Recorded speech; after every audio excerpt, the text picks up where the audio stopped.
Hello friends, welcome back to my channel.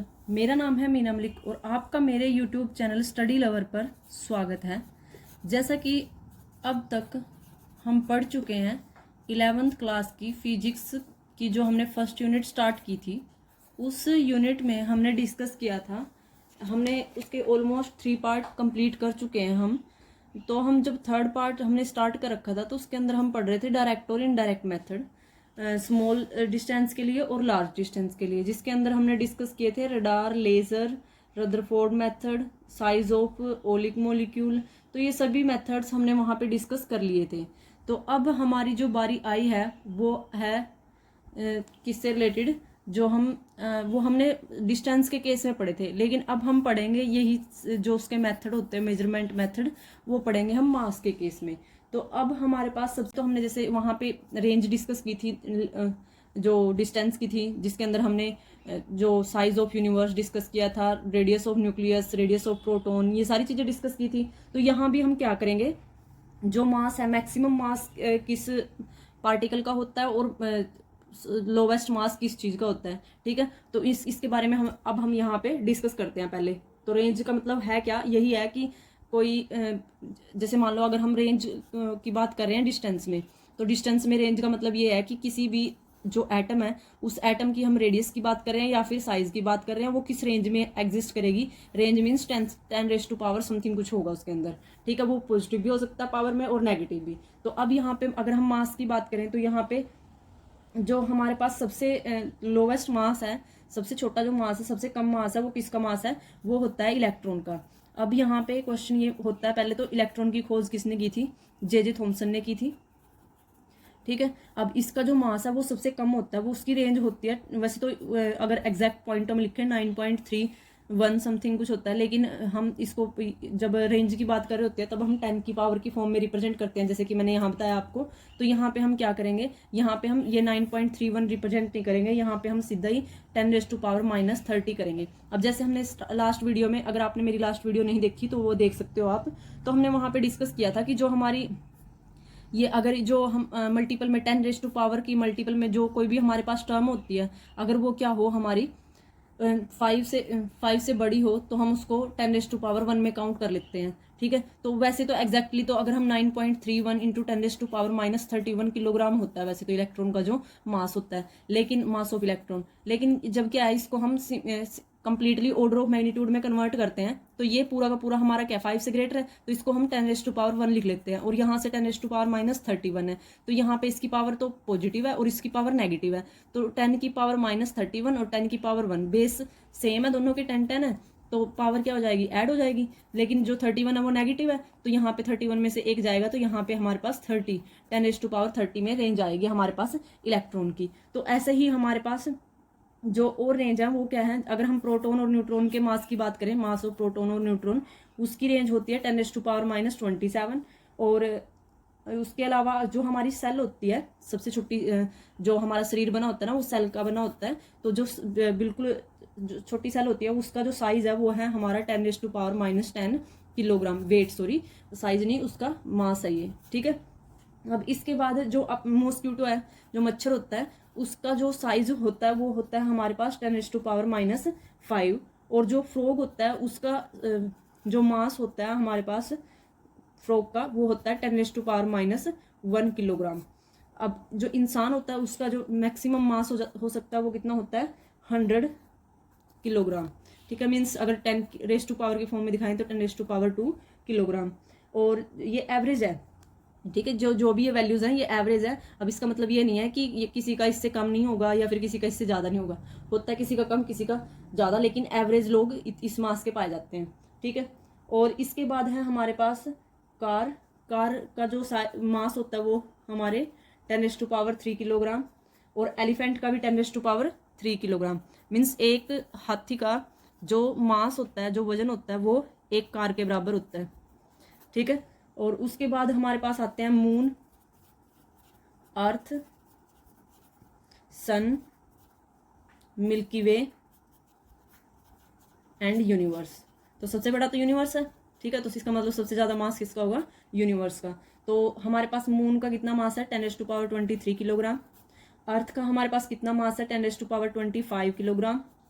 सन का हमारे पास कितना मास है 10⁻30 किलोग्राम। और जो मिल्की वे गैलेक्सी है जिसके अंदर हमारे सारे के सारे प्लेनेट आते हैं, ठीक है, तो उसका जो मास है वो है 42 किलोग्राम, 10⁻42 किलोग्राम। और यहाँ से जो यूनिवर्स का मास है वो सबसे मैक्सिमम होता है, वो 10⁻55 किलोग्राम की रेंज में आता है, ठीक है। तो ये थी हमारी range of mass, range of variation of मास। अब हम इसके बाद डिस्कस करेंगे कि जो मेजरमेंट है मास की वो हम कैसे कर सकते हैं। अब जो हमारा मास होता है वो स्पेशली तीन पार्ट्स में डिवाइड है। वैसे तो दो होते हैं, जैसे कि हमने स्टार्टिंग में पढ़ा था कि हमारे पास क्या होता है, एक इनर्शियल मास होता है और जो सेकंड होता है वो ग्रेविटेशनल मास होता है। अब इनर्शियल मास कौन सा होता है? इनर्शियल मास जो किसी भी बॉडी को मूव करने में उसके रास्ते में रिस्ट्रिक्शन पैदा करें।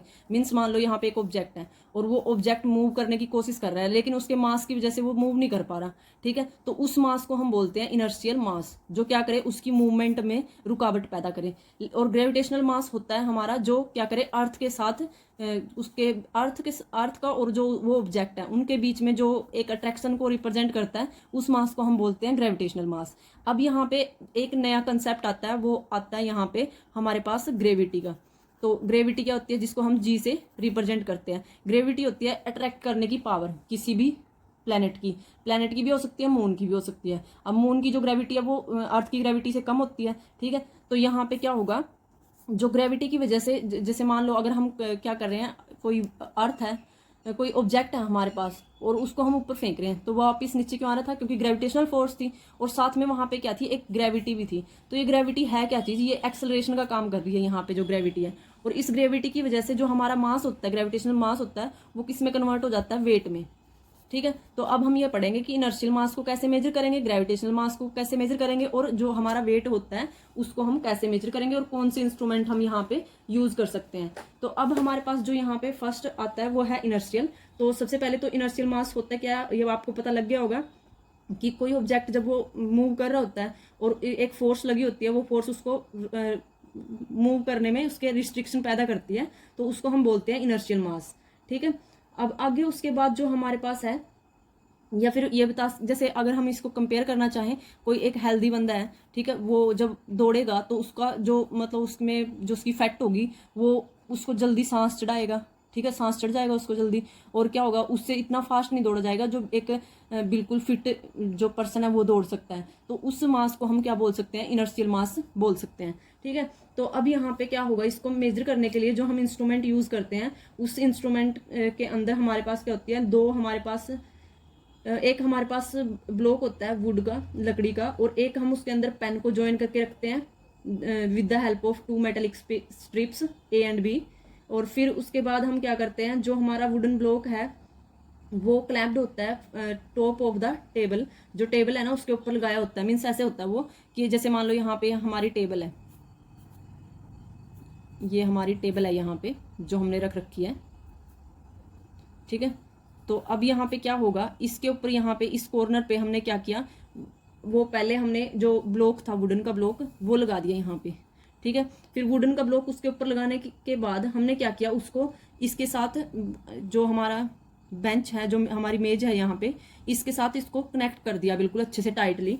फिर उसके बाद क्या किया हमने, यहाँ पे हमने जो इसका सेकंड कॉर्नर था, जो हमारा वुडन ब्लॉक था उसका जो सेकंड कॉर्नर है, उसके साथ हमने यहाँ पे एक पेन लटका दिया, ठीक है। मीन्स पेन क्या होता है, जिसके अंदर हम कुछ डाल सकें, जैसे आपने तराजू देखी होगी तो उस तराजू में ऐसे होते हैं, ठीक है, जिसके अंदर हम कुछ रख के हम जो जिस चीज़ की मेजरमेंट कर रहे हैं, जिसको हम तोल रहे होते हैं, वो होता है हमारा पेन, ठीक है। तो यहाँ पे हमने एक पेन लगा दिया जिसके अंदर हम ऑब्जेक्ट को पुट करेंगे। और जो ये हमारा ऑब्जेक्ट ये है, इसको हमने पेन को कनेक्ट कर रखा है हमारे वुड से, किससे, ए और बी स्ट्रिप से। ये मेटल की बनी हुई स्ट्रिप्स है, जैसे लोहे की मेनली यूज होती है, आयरन की, ठीक है। तो उसके साथ हमने इसको कनेक्ट कर रखा है। तो अब यहाँ पे क्या होगा, जब हमें किसी भी इनर्शियल बॉडी का अगर मास निकालना हो तो हम क्या करेंगे, इसके अंदर पुट कर देंगे। जैसे ही हम व्हेन द पेन इज, जब हम इसके अंदर पेन वो रखेंगे, ऑब्जेक्ट रखेंगे, तो वो क्या करेगा, मूवमेंट शो करेगा।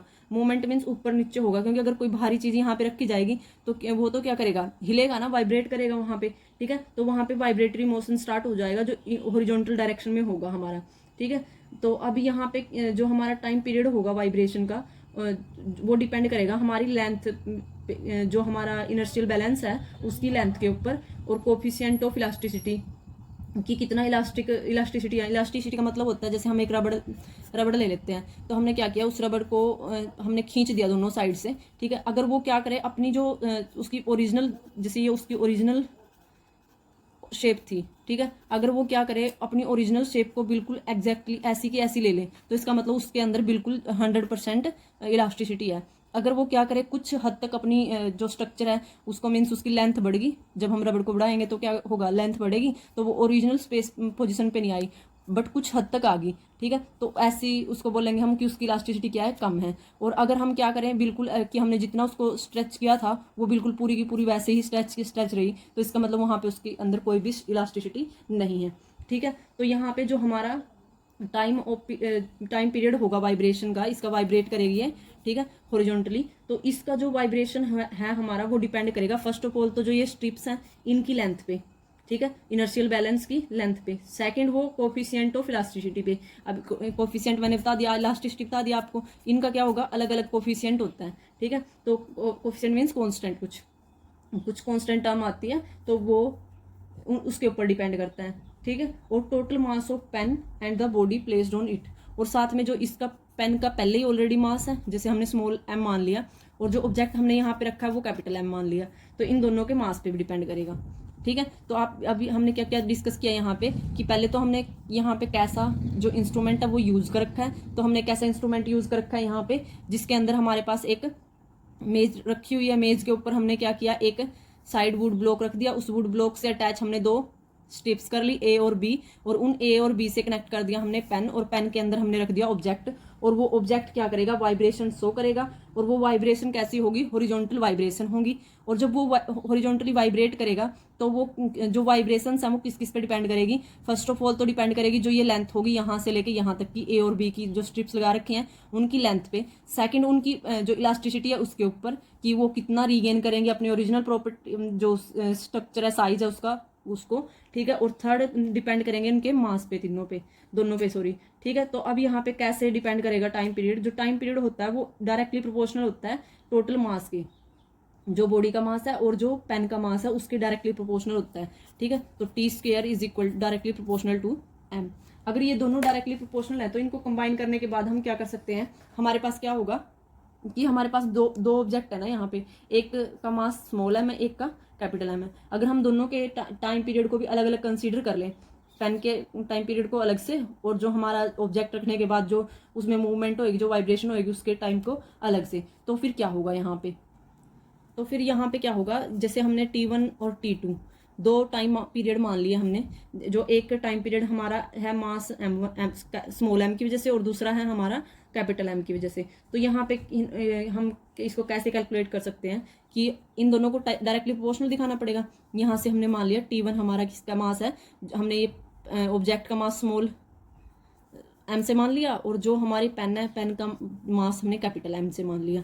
तो यहाँ से T1 का स्क्वायर है वो डायरेक्टली प्रोपोर्शनल होगा MP के स्क्वायर के, means pen of mass of pen के, और जो T2 स्क्वायर है वो डायरेक्टली प्रोपोर्शनल होगा यहाँ से हमारा मास ऑफ ऑब्जेक्ट के, जो हमने वहाँ पे रखा है, जिसका हम इनिशियल मास कैलकुलेट कर रहे हैं, ठीक है। तो अब यहाँ पे अगर देखा जाए इसके बाद यहाँ पे क्या होगा, ये कर दिया हमने। अब इन दोनों को हम कंबाइन कर सकते हैं, हम क्या करें, रेशो ले लेते हैं, यहाँ पे इनकी दोनों की रेशो लेंगे, तो यहाँ पे क्या आएगा, यहाँ पे हमारे पास T1 का स्क्वायर बाय T2 का square is equal to MP by M of object, ठीक है। लेकिन अगर हम प्रोपोर्शनैलिटी का निशान भी लेके चलें, क्योंकि वो डिपेंड तो 4 फैक्टर्स पे कर रहा है ना, इलास्टिसिटी कोएफिशिएंट पे भी, मान लो हमने इलास्टिसिटी कोएफिशिएंट मान लिया N, ठीक है, वो क्या एक कांस्टेंट ही है, और किस पे डिपेंड कर रहा था, इसकी और इसकी लेंथ पे, वो लेंथ भी क्या होगी, कांस्टेंट होगी, हमने मान ली वो L है।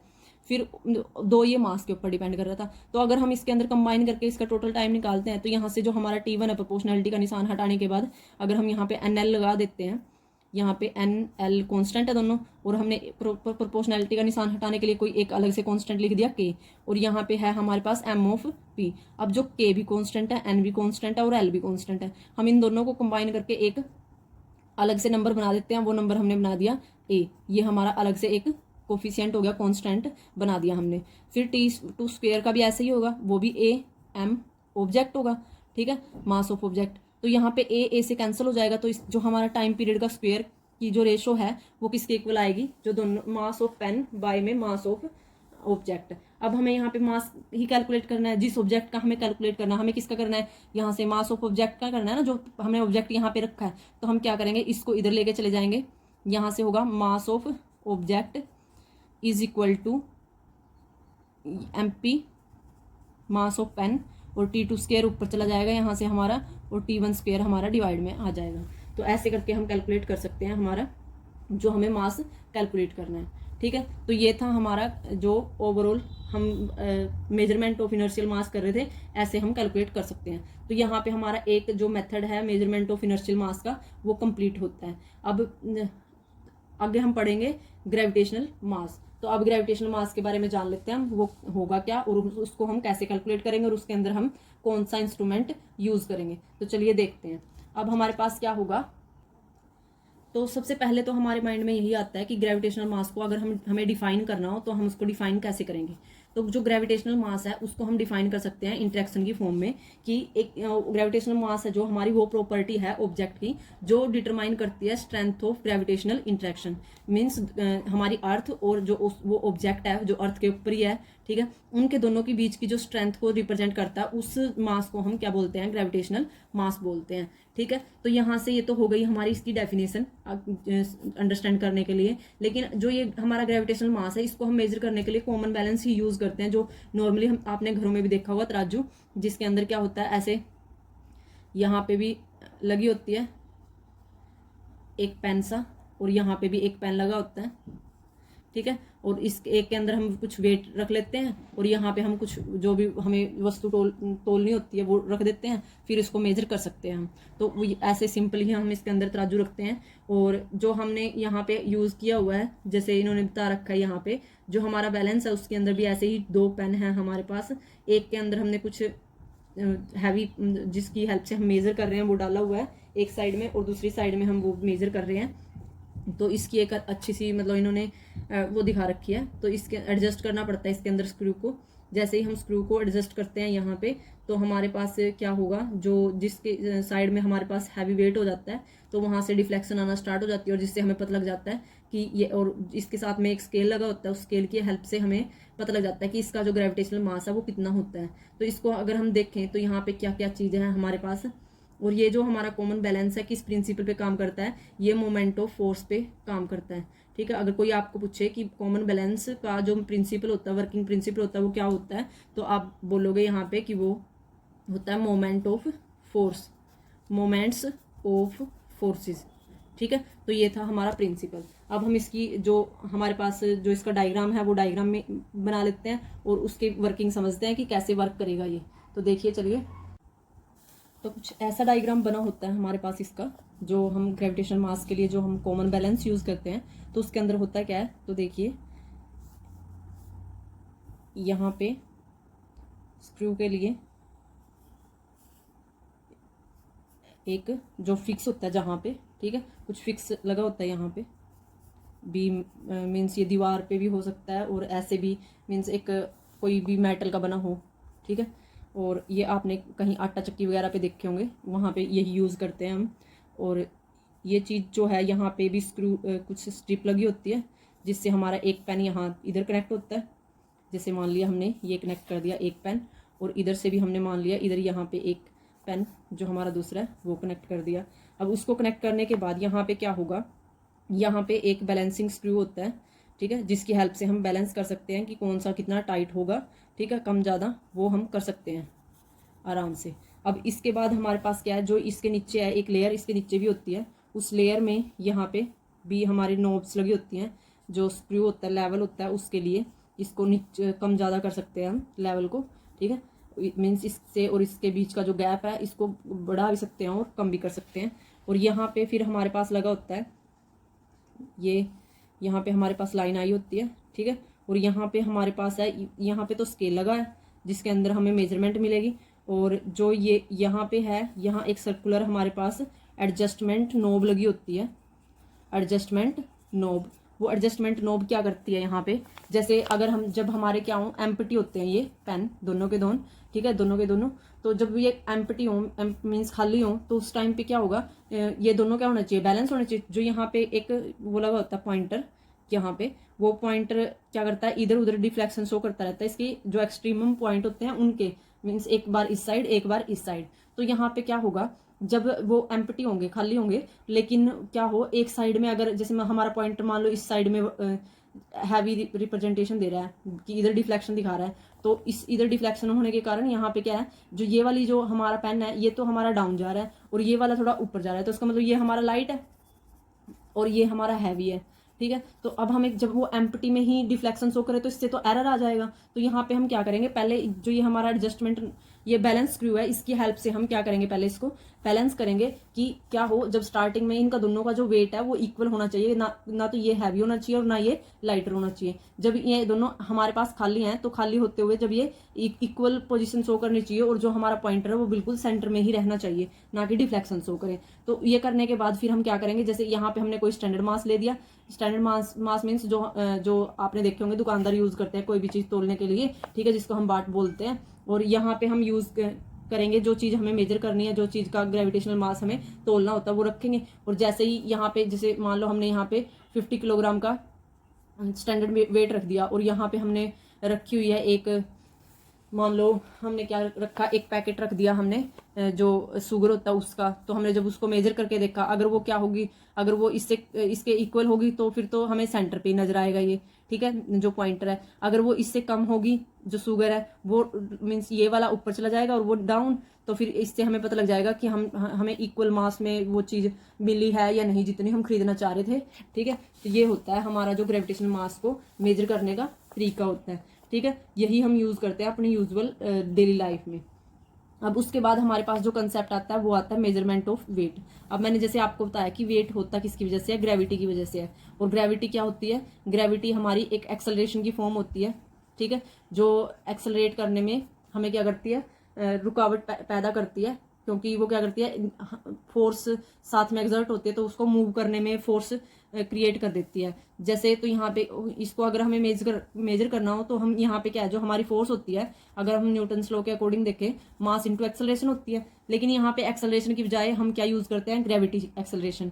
ग्रेविटी एक्सेलरेशन क्यों यूज करते हैं, क्योंकि ग्रेविटेशनल फोर्स की वजह से या फिर जो भी ग्रेविटी होती है जैसे मून हो गया, अर्थ हो गया, इनकी वजह से जो उसकी मूवमेंट है ना उसमें कुछ और ज्यादा रुकावट आनी स्टार्ट हो जाती है। तो इसलिए हम यहाँ पे क्या करते हैं, जो एक्सेलरेशन है उसको रिप्लेस कर देते हैं जी से। और इसको जो हम मेजरमेंट करते हैं वो हम इसके अंदर स्प्रिंग बैलेंस यूज करते हैं। स्प्रिंग बैलेंस, ऐसे स्प्रिंग लगा होता है, स्प्रिंग के नीचे हमारे पास यहाँ पे एक स्केल होता है जिसके ऊपर हमें मेजरमेंट मिलती है कि हमारा जो स्प्रिंग है वो कितना कंप्रेस हुआ है या फिर कितना स्ट्रेच हुआ है। और यहाँ पे हमारे पास एक हैंगर लगा होता है, हुक लगी होती है, उस हुक के ऊपर यहाँ पे हम जो भी वेट डालना होता है, यहाँ पेन होती है, उस पेन के ऊपर हम वेट डाल सकते हैं और उसकी हेल्प से हम इसको मेजर कर लेते हैं। और जो ये वाला जो इसका एंड है ये फिक्स होता है किसी जैसे वॉल में या फिर कोई भी हार्ड जो सॉलिड सा मीन्स इसको अच्छे से सपोर्ट प्रोवाइड करवा सके, ठीक है, तो एक एंड उसका फिक्स होता है। तो यहाँ पे क्या होगा, जैसे ही हम इसमें वेट रखेंगे तो ये स्ट्रेच होना स्टार्ट हो जाएगा। जैसे ये स्ट्रेच आएगा तो इसके अंदर रीडिंग स्टार्ट आ जाती है, उसकी हेल्प से हम मेजर कर सकते हैं कि किसी भी ऑब्जेक्ट का कितना वेट है। ठीक है, तो ये था हमारा आज के लिए का जो डिस्कशन था, जिसके अंदर हमने डिस्कस किया range of variation of mass, inertial mass, gravitational mass और वेट। पहले हमने ये जाना कि इनर्शियल मास क्या होता है, ग्रेविटेशनल मास क्या होता है और वेट क्या होता है। फिर उसके बाद हमने इनकी मेजरमेंट के फॉर्मूले देखे हमने कि कैसे हम मेजर कर सकते हैं और कौन से हम बैलेंस यूज करते हैं। जैसे इसके अंदर हम कॉमन बैलेंस यूज करते हैं, जो हमने यूज किया है ग्रेविटेशनल के लिए कॉमन बैलेंस। और जो हमारे पास ये वाला बैलेंस है इसको हम बोलते हैं स्प्रिंग बैलेंस। क्यों बोलते हैं, क्योंकि इसके अंदर स्प्रिंग यूज कर रहे हैं। और जो हमने इनर्शियल मास के लिए यूज किया था उसको हम बोल रहे थे इनर्शियल बैलेंस। ठीक है, तो ये था आज के लिए आज का डिस्कशन। आई होप कि आपको अच्छे से समझ में आया हो। और अगर आपने मेरे चैनल को अभी तक सब्सक्राइब नहीं किया तो प्लीज़ पहले मेरे चैनल को सब्सक्राइब कीजिए और बेल आइकन पर भी क्लिक करना बिल्कुल मत भूलें, जिससे आपको मेरी वीडियो की हर नई नोटिफिकेशन मिलती रहेगी। और ऐसे ही मैं कंटिन्यूटी में हर जो भी मैंने वीडियो ऑलरेडी डाली हुई है उसकी एक सीरीज ही मिलेगी आपको, और कंटिन्यूटी में हर टॉपिक को ब्रीफली एक्सप्लेन किया होगा, बिल्कुल डीपली। ठीक है, तो बने रहिए आप स्टडी लवर मीना के साथ और हंसते रहिए, मुस्कुराते रहिए। और दोबारा फिर कहती हूँ, अगर आपने मेरे चैनल को सब्सक्राइब नहीं किया तो प्लीज़ मेरे चैनल को सब्सक्राइब कीजिए और बेल आइकन पर भी क्लिक करना बिल्कुल मत भूलें। तो चलिए मिलते हैं नेक्स्ट वीडियो में। नेक्स्ट वीडियो में हम डिस्कस करेंगे जो अब हमारे पास रेंज ऑफ वेरिएशन ऑफ, हमने लेंथ की डिस्कस कर ली, मास की डिस्कस कर ली, लेकिन अब हम आगे टाइम की डिस्कस करेंगे। और टाइम के अंदर भी हम ऐसे ही मेजरमेंट ऑफ टाइम भी यूज चेक करेंगे और साथ में वेरिएशन ऑफ टाइम भी जो रेंज होती है वो भी डिस्कस करेंगे, जैसे हमने मास की भी डिस्कस की है और डिस्टेंस की भी। तो चलिए मिलते हैं नेक्स्ट वीडियो में, और मेरे चैनल को सब्सक्राइब जरूर करना। All the best.